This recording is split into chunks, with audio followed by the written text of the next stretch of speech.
here's the next thing I want to do before I attach that. I mean, I could really attach that if I wanted to, but if your opening is kind of off a little bit, I want to square this up because I want the trim to fit nicely. I don't want the trim to be cattywampus, or this thing is off at an angle or something. So you know how to square it up? You just take your tape measure and you go end for end on one area, and then you go end for end on the other side. Okay? Now, when I'm looking at that, it's not square.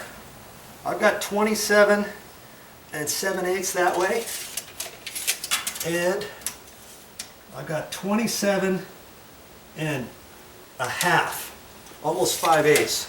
So I'm off kilter, aren't I? Which means this top would have to go that way, or the bottom would have to go that way. And I'm looking at this, and I'm tight to this opening. Okay? If this opening had some slop, I could loosen up a screw here, tighten this one down, and then that would make this kind of go like that, and then it would be more square. Okay? There's really not much I can do because I'm tight here, I'm tight there, tight here, tight here. I can't do anything. So I'm off square a little bit. The trim will still fit, I know, but you know, the mounting screws on the back side of the trim, I may have to tweak a little bit, and now I'm aware of that. Okay?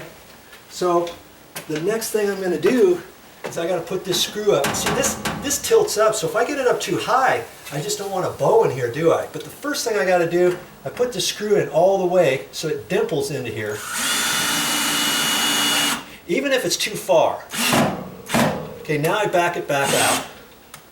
Okay, now before I do anything, I get over here and I look at this and I look and see if the top is bowed or if it's down too low, and I look at it, and I only want this screw to go up until that looks straight.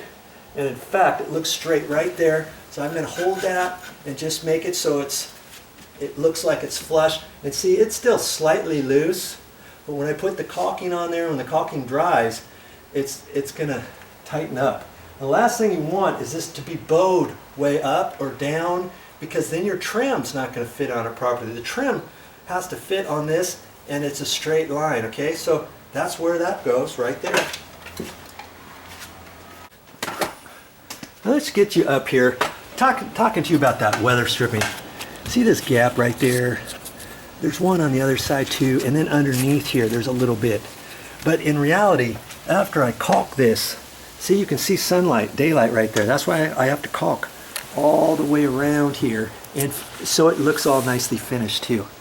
But what I do is just, you know, I don't know how much it really helps on this particular one, but I've got the weather stripping, and for the sake of argument, I could use the old weather stripping because it's still in pretty good shape, but I'm going to use the new piece. I'm going to use the new piece. It's really long, and I'm just going to take it and I'm going to shove it in there just like this, and I'm going to hold it here and I'm going to rip it off. I'm going to sneak that down in there. I'm going to push that under. I'm going to hold it on the side bit about there, and I'm going to rip it off. I'm going to push that under. Okay. You see a theme here? Hold it there and rip it off. And now I can fit that under there. And now, I don't know, it doesn't do a whole lot. I got a little piece here. I rip that in half. I take it and I fold it down that way. And I push it under. Oh, somebody wants Joe. I do the same thing over here, like that. There. We're ready for the next one, aren't we? We're going to do the same thing to the next one. Now, did you catch anything? Remember I said I was going to tighten these screws up? I forgot to do that. But there's not much here to tighten. And I've got it stuck on low, number one. And I got them pretty much tight from before. There, it went in a little bit. Okay. Still going to look at that. That looks fine. Okay. let's put the next housing in. You ready for that? The more you watch, the more you learn.